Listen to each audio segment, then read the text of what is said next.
To lighten your colour, of course, all you do is dip your brush in water. I'm leaving little bits of paper uncovered. And over this side we've got more trees coming across here. Some little bushes in the foreground, and then we can get on with the foreground. Bit more Payne's grey. Bit more depth in there for the shadow.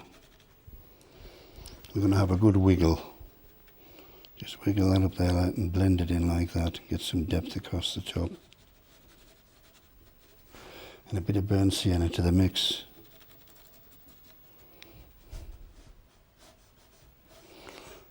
Bit across there. Right, we've got a little gate here. Little gate. So a bit of Payne's grey and a bit of burnt sienna. We'll put a little gate in there, look.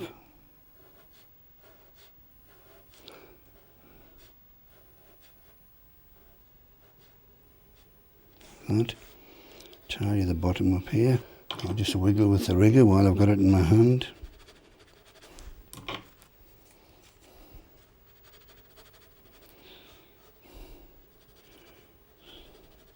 Some bushes and things along here.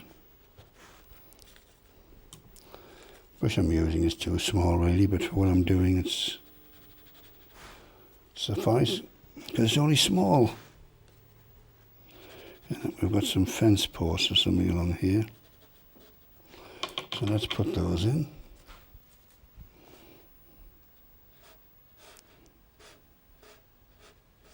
There. And we'll put these fence posts in here. There's a little broken down fence here. We don't want nice neat gates anyway. We don't want nice neat fences. The farmer makes these fences out of any old branches he's got from fallen trees and things. He doesn't buy new posts, you know. Right, now let's put the snow in. I want a nice soft rigger brush with a bit of cobalt blue and just a bit of red. Get a nice soft purpley colour. And we'll just drag the brush across here, look, and add a bit of shadow.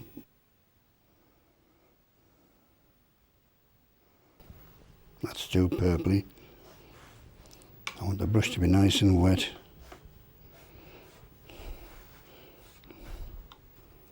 Just drag it across here like that. That's too blue. Don't worry if you make a mistake like that. You can just get a bit of tissue and you can wipe it out and start again. Don't worry about it.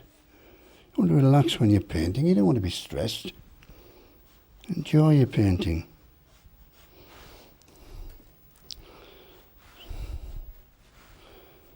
I'm just going between Payne's grey, red and the cobalt blue to get some colours.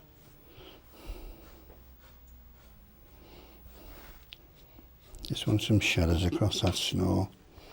A bit more across here.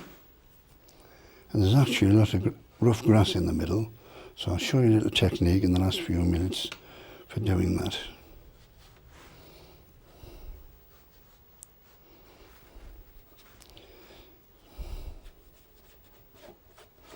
Just wiggle across like that. Right, I'm going to use a large texture brush now. And I'm going to dip it in a bit of cobalt blue, a bit of Payne's grey, a bit of burnt sienna. I want a nice dark colour. Because there's some foreground here, some real rough stubble here, look. Just twitch down like that to get that in. It comes right across here. There's odd bits over here, isn't there? And there's some stubble over there which will have to be smaller because it's in the distance. Just touching lightly. And over here, of course, we've got shadow under these trees, and we're going to just add these shadows from the trees here. Turn the brush down, use the edge of it to get a thin line. Just spread that across like that. A little bit over here, and I think that'll do. Now we need to have a look at it and see what we need to do. Just going to put a bit more snow on these trees, look, these bushes at the back. Just touching very, very simply. So we've turned this summer painting into a snow scene. few more refinements here and there. Normally I would look at a painting for 2 weeks and I go back and I make some changes. This is just what I call one of my sketches. It's the kind of thing I do when I go out. I take a sketch like this, I take some photographs, and when I get home I can do a really nice painting from it, which will take me 2 to 3 hours. Again, I'm going to use this brush, and I'm just going to put a bit of snow on top of the stone wall. Look, this is using the acrylic. Acrylic's just another kind of watercolour, but it's very, very, very useful for adding a few highlights and so on.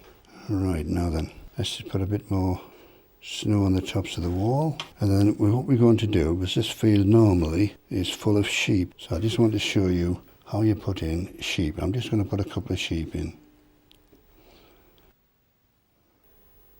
So we'll start with a bit of Payne's grey, and we'll put a sheep there. Look, a horseshoe. Put a sheep there,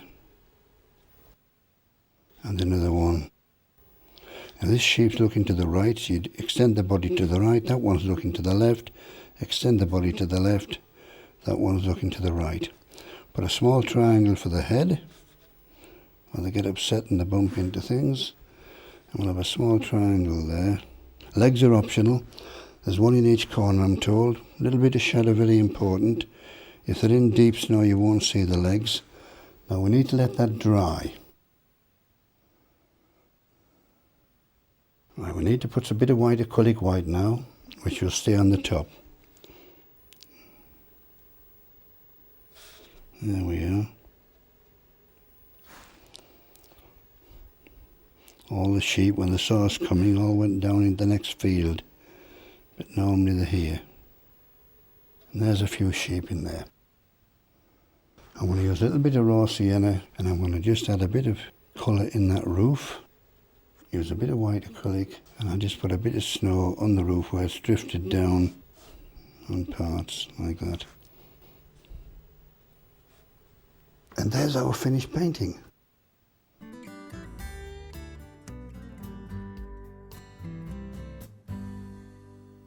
So let's look at what we've done. I've lowered the mountain range so I can get some sky in.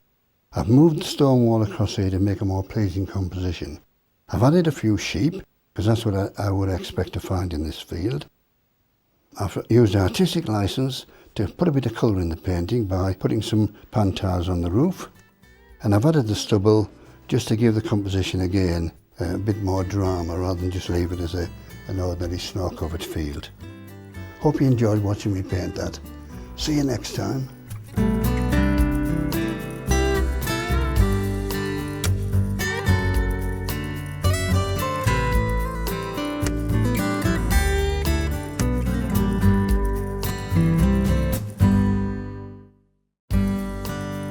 Now available on DVD. Try these techniques yourself at home whenever you wish. Today's workshop is now available to order on DVD from the Painting and Drawing channel. For further information and to order your copy, go to www.paintingdrawingchannel.com.